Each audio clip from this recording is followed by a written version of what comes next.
प्रिय छात्रों, हम लोग आज के ज्योग्राफी एक क्लास में एक छोटा सा टॉपिक उठाने जा रहे हैं, वो है ज्वार भाटा, टाइड एंड एब्स। परीक्षा के दृष्टिकोण से ये भी काफी महत्वपूर्ण है।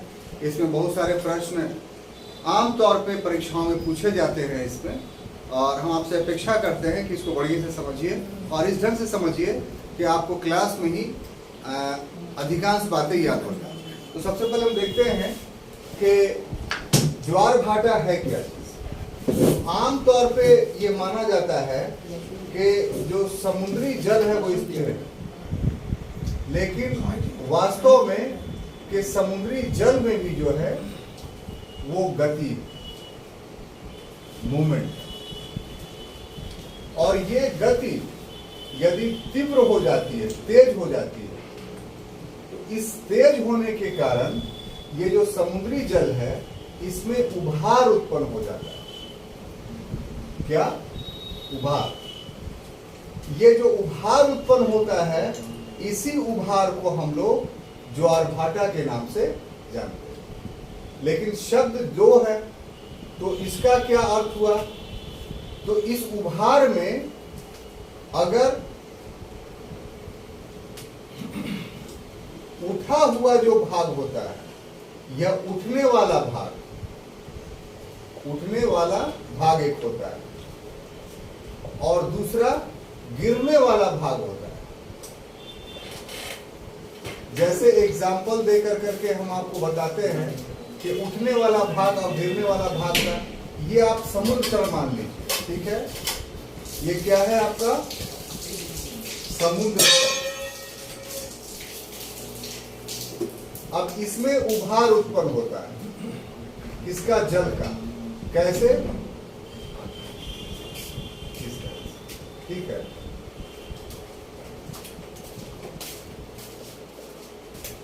ये क्या हमें दिखा? उभार। अब उभार में इस साइड से ये उठने वाला भाग हुआ, तो ये जो उठने वाला भाग हुआ इस साइड से, और ये साइड क्या हुआ? गिरने वाला भाग हुआ। तो ये वाला भाग गिरने वाला, तो जो उठने वाला भाग है इसी को हम लोग ज्वार बोलेंगे, यानी इंग्लिश में टाइड। और जो ये गिरने वाला भाग है इसी को हम भाटा बोलेंगे, यानी एब। इंग्लिश में क्या बोलेंगे? एब। तो बात समझ में आई? एक सामान्य सी सागरीय प्रक्रिया है।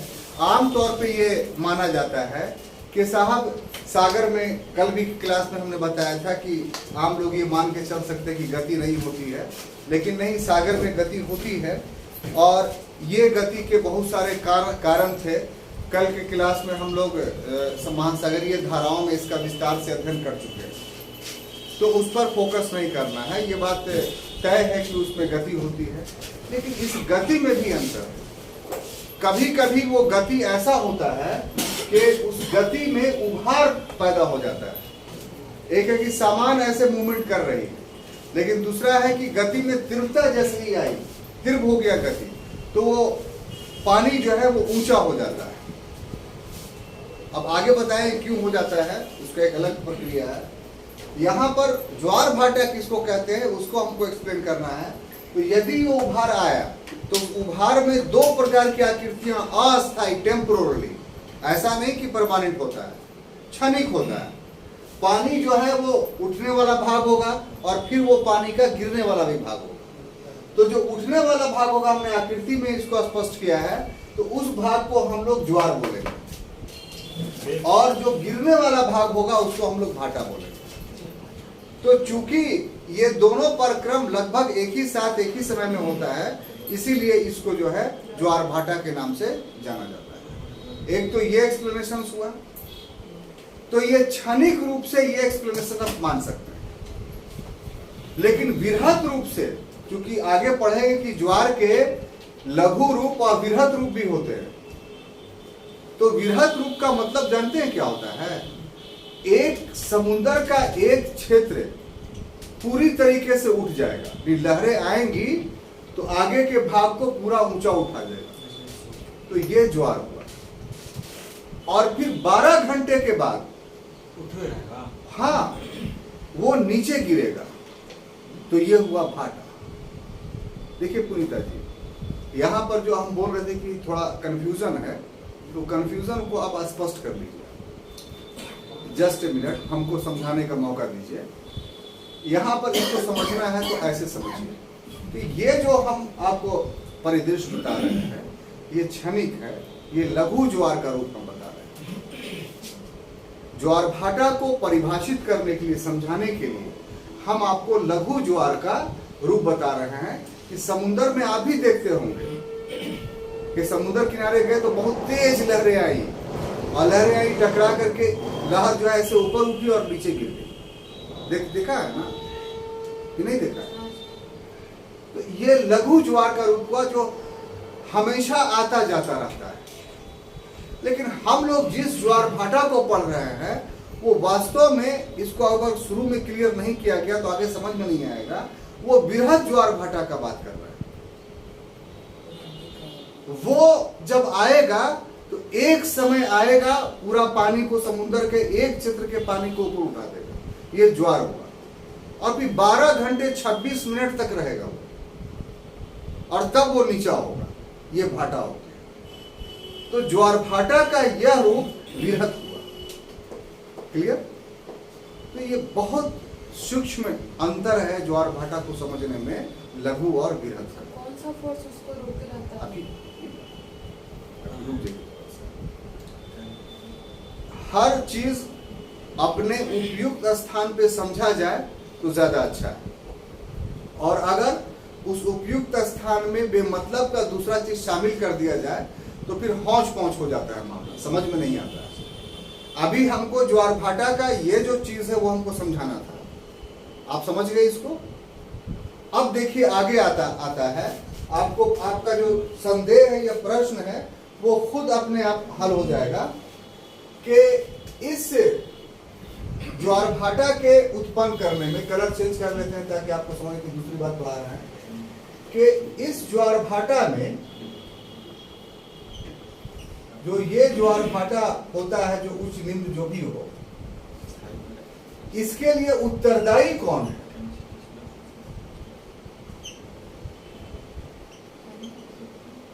देखिए प्लीज पूरा कंसंट्रेशन बोर्ड पर हम चाहते हैं कि आप इस ढंग से समझिए टॉपिक को कि हमेशा के लिए याद रहे, किताब पढ़िए तो अच्छा लगे किताब, या उस किताब से नई बात कुछ निकालिए। इतना आसान ये सफर नहीं है जितना आसान आप समझ रहे हैं।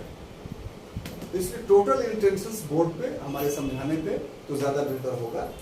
अब उत्तरदायी जो है कौन है, तो उसको सिस्टम के तहत समझिए। पृथ्वी की आकर्षण शक्ति प्लस चंद्रमा की आकर्षण शक्ति प्लस सूर्य की आकर्षण शक्ति, ये तीनों की क्या चीज?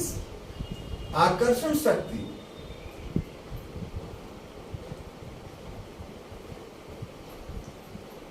आकर्षण शक्ति माने गुरुत्वाकर्षण शक्ति, ठीक है।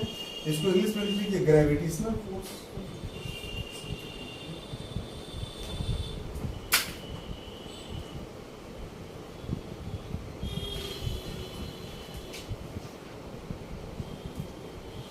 ये तीनों में है, ठीक है।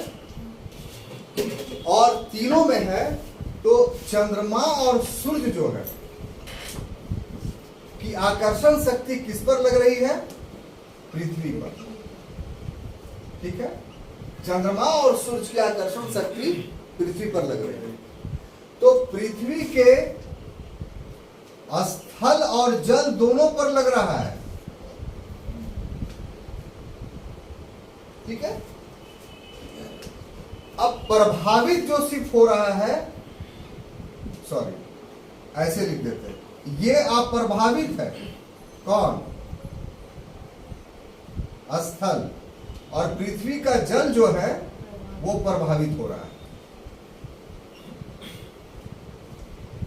स्थल क्यों अप्रभावित है इस आकर्षण से? इसका भी जवाब चाहिए आपको। तो उसका जवाब है द्रव्यमान और घनत्व के कारण। द्रव्यमान प्लस घनत्व के कारण। इसका घनत्व ज्यादा है जल से, जिसके वजह से खींचता है इसको भी, लेकिन ये नहीं खींचा पाता। इसकी तुलना में जल का जो है वो कम है, तो इसके वजह से ये खींचा जाता है। सिंपल सा साइंटिफिक रूल। अब देखिए, अब इसमें जो ये दोनों है, ये चंद्रमा और सूरज, तो इसमें चंद्रमा से सूरज जो है वो 3 अरब गुना बड़ा है।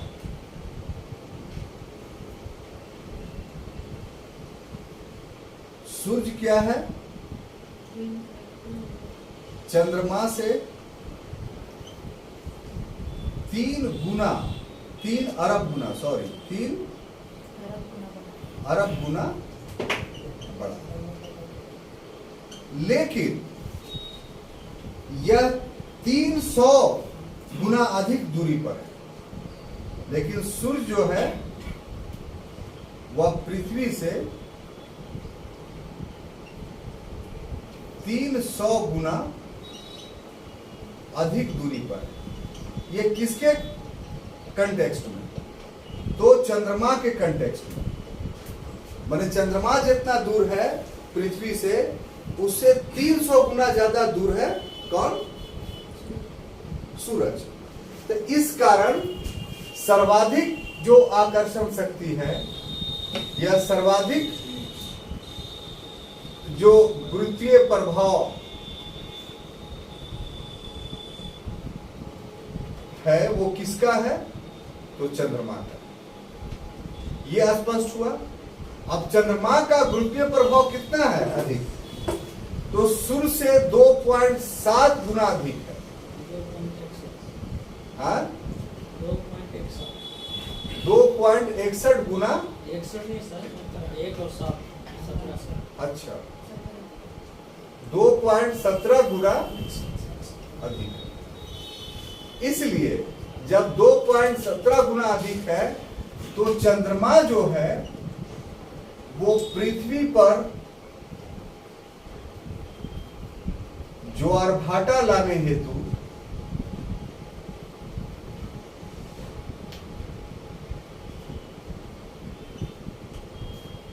अधिक उत्तरदायी,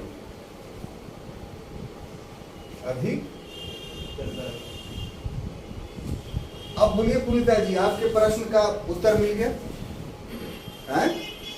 इसीलिए पूरा लेक्चर सुन लीजिए, तब जो है आपको हो सकता है वो पूरा आपके सारे प्रश्नों का उत्तर अपने आप मिलता है।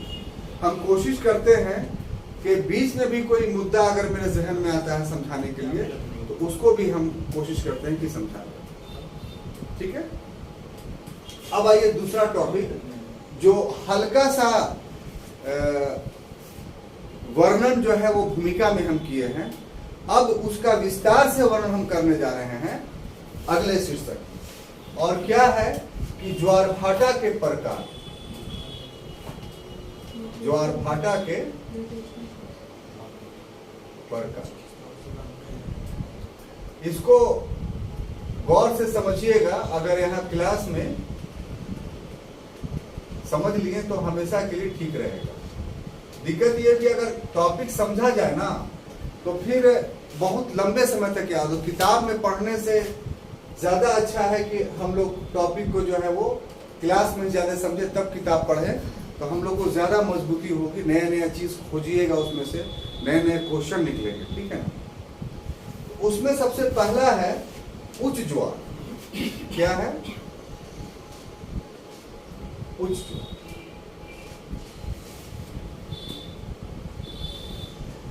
इसको इंग्लिश से बोलते हैं हम लोग स्प्रिंग टाइड।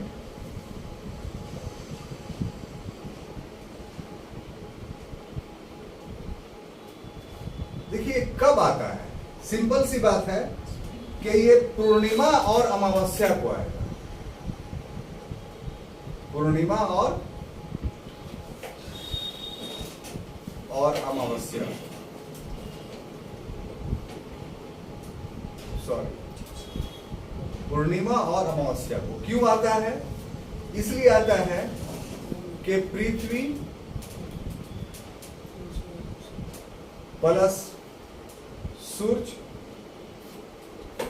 प्लस चंद्रमा, ये तीनों एक सिद्ध में होते हैं। एक सिद्ध का मतलब एक लाइन में होते हैं, ठीक है। अब एक सिद्ध में होते हैं तो उसके वजह से ये सूर्य और चंद्रमा का, सूर्य एवं चंद्रमा का सम्मिलित आकर्षण शक्ति, यानी दोनों का जो ग्रेविटेशनल फोर्स है, सम्मिलित आकर्षण शक्ति काम करती है। और जब सम्मिलित आकर्षण शक्ति काम करती है तो इसका परिणाम क्या होता है कि उच्च ज्वार उत्पन्न होता है, ठीक है। हाई टाइड जो है उत्पन्न होता है, ठीक है। अब इसको नक्शा बना करके आपको दिखलाते हैं कि कौन सी स्थिति होती है पूर्णिमा की। तो पूर्णिमा की जो स्थिति एक सिद्ध का बात बताया जा रहा है, पूर्णिमा बात। तो उसमें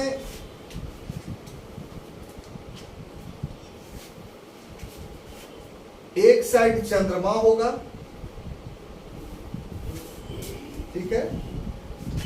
चंद्रमा का ये भाग जो है वो ऐसे भी जानते हैं कि आधा ही भाग दिखाई पड़ता है, तो जो दिखाई पड़ा वो फुल मून आपको हो गया। उसके बाद पृथ्वी होगी, ठीक है। और उसके बाद जो है वो सूर्य होगा।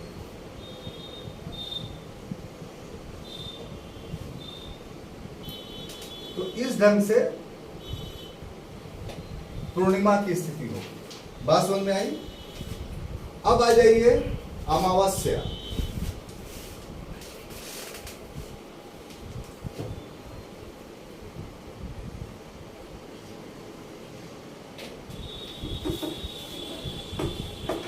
यहां भी इसका पृथ्वी का आधा भाग प्रकाशित होगा, ये डार्क रहेगा।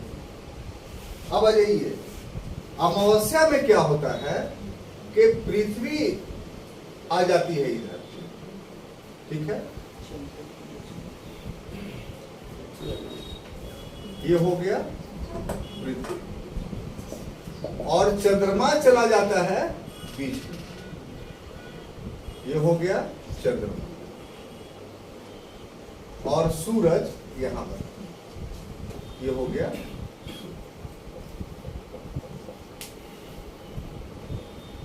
तो ये दोनों अवस्थाओं में जो है हाई टाइड उत्पन्न होगा। अब यहीं पर हम आपको बताना चाहते हैं कि जो हाई टाइड हुआ तो इस समय समुद्र में जो पानी है वो किनारे पर आकर के ऊंचा उठ जाएगा, या जहां पर आकर्षण शक्ति है, और फिर 12 घंटे 26 मिनट के बाद ये फिर गिरेगा। तो इसका फायदा जो है वो दूसरे जगहों पे होता है, खासतौर से बंदरगाह में, वो हम आगे आएंगे तो आपको बताएंगे, ठीक है। अब उसके बाद दूसरा जो टॉपिक है वो है निम्न ज्वार, ज्वार यानी लो टाइड।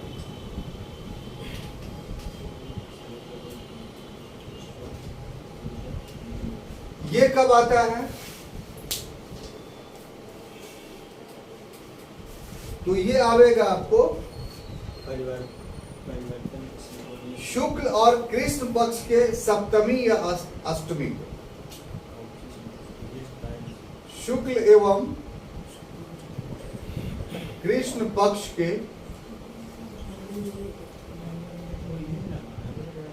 सप्तमी यानी 7वीं तारीख या 8वीं तारीख, ठीक है।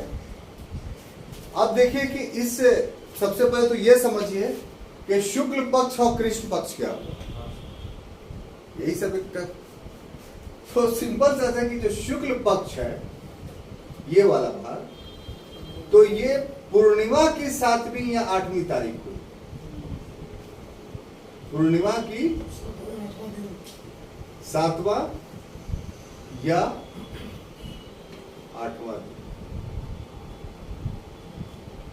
ठीक है, आई जो कृष्ण पक्ष हमने लिखा, ये क्या हो गया? अमावस्या का सातवां या आठवां। अमावस्या का सातवां या आठवां। ठीक है ना?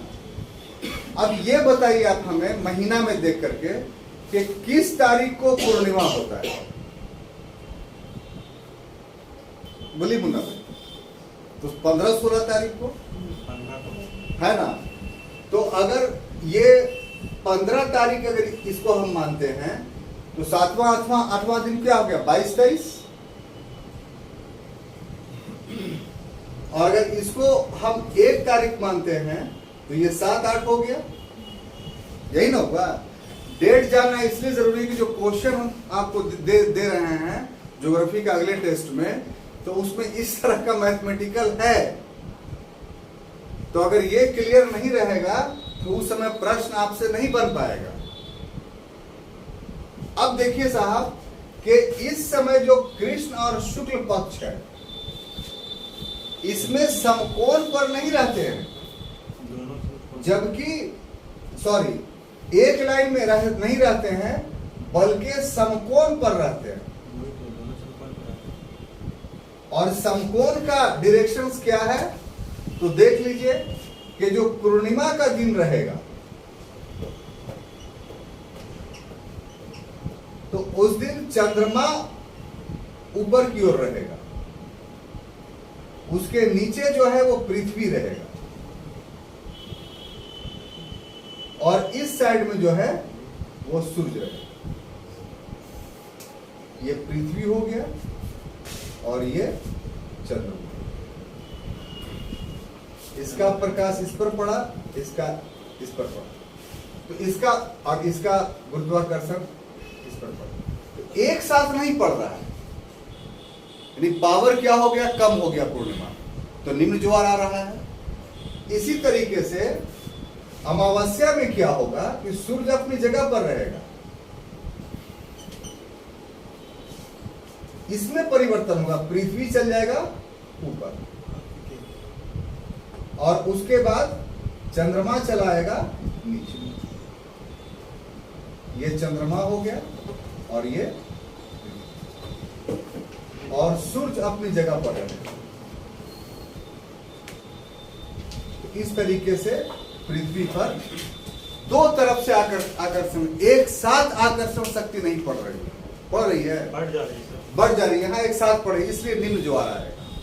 क्लियर? अब देखिए एक टॉपिक है, बोर्ड पर जगह नहीं है तो नहीं लिख पा रहे, ज्वारीय धारा यानी टाइडल करंट। तो टाइडल करंट क्या है कि आपने नाम सुना होगा खाड़ी का, खाड़ी जिसको इंग्लिश में गल्फ बोलते हैं। तो गल्फ, सुनो भाई प्लीज गौर से समझिए, खाड़ी या गल्फ कैसी भू आकृति है? तो ऐसा है कि 3 ओर से स्थल से घिरा रहता है और एक ओर का भाग खुला रहता है जो महासागर से जुड़ा रहता है। तो जब ये टाइड आएगा, जब ये ज्वार आएगा, तो क्या होता है कि उसका जल जो है उस खाड़ी में घुस जाता है,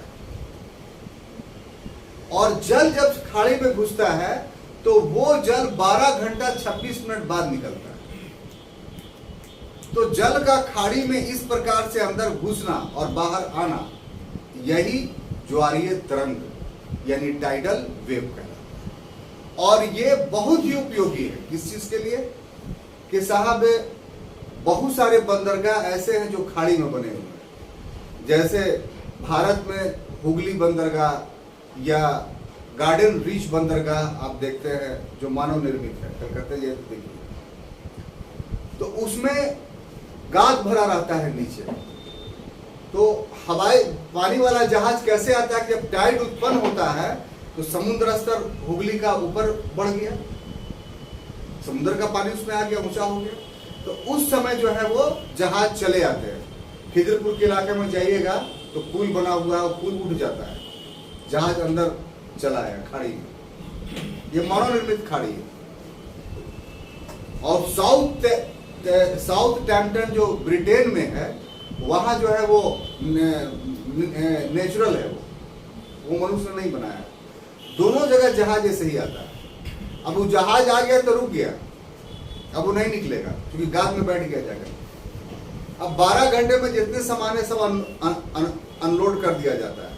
यह सामान भरना है तो भर दिया जाता है, जो भी हो। और फिर 12 घंटा 26 मिनट बाद जब फिर टाइड आएगा तो फिर पानी ऊंचा होगा, बात समझ में आ रही है? तो उसको बहा करके फिर जो है लेकर के चला जाता है। तो जो ब्रिटेन का और 10 मीटर इसमें उठता है जल ऊपर। तो ब्रिटेन का जो साउथ टैम्पटन है उसमें और जगहों पे जो है 2 ही बार आता है ज्वार भाटा, लेकिन ब्रिटेन का जो साउथ टैम्पटन है उसमें 4 बार आता है।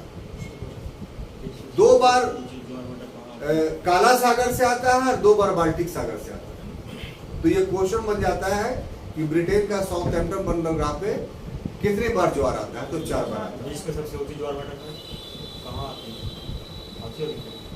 ये हमें जानकारी है और नहीं है तो हम नहीं बोलेंगे, ठीक है? इसको कंसीडर के लिए रखिए, जब जानकारी होगा तो ये टाइप करके देखिए। अब देखिए कि ज्वार भाटा हमारे लिए बहुत दृष्टिकोण से लाभदायक है। सबसे पहला लाभ तो यह है कि जो नदमुख है, नदी का जो मुख है जैसे हुगली, तो वहां जहाजों का आवागमन आराम से हो जाता है, नदी के अंदर घुस जाता है जहाज ज्वार भाटा की वजह से। दूसरा, मछली पकड़ने वालों के लिए बहुत फायदेमंद है कि ज्वार के समय वो मछली अपना नाव लेके गए, मछली पकड़ ली और भाटा जब आया तो वापस अपने इसमें चले आए किनारे पर, उसको खेना नहीं पड़ता है। इसी प्रकार से नगरों के किनारे ज्वार भाटा उत्पन्न हुआ तो बहुत सारे गंदगी तट पर रहता है, तो ज्वार भाटा उस गंदगी को बहा करके लेके चला जाता है, ये बेनिफिट हुआ। उसके बाद जब ज्वार आता है तो समुद्र की बहुत सारे शंख सीपी जो बहुत कॉस्टली होता है वो छोड़ के चला जाता है, लोग चुन करके उससे कैपिटलिस्ट बन जाते हैं। उसके बाद है कि जहाजों की गतिविधि को ये बढ़ाता है। सबसे बड़ी बात यह है कि इससे इस ज्वारीय तरंगों से हम बिजली पैदा करते हैं। जो गुजरात के तट पर हमारी सरकार के द्वारा ज्वारीय तरंगों के माध्यम से और तमिलनाडु के तट पर ज्वारीय तरंगों के माध्यम से अभी सबसे ज्यादा बिजली पैदा की जाती है। तो ये सब वो फायदे हैं। तो ज्वार भाटा से संबंधित जितने विषय थे वो सभी के सभी हमने कंप्लीट किए। अगले क्लास में हम दूसरे विषय के साथ मिलेंगे, तब तक के लिए धन्यवाद।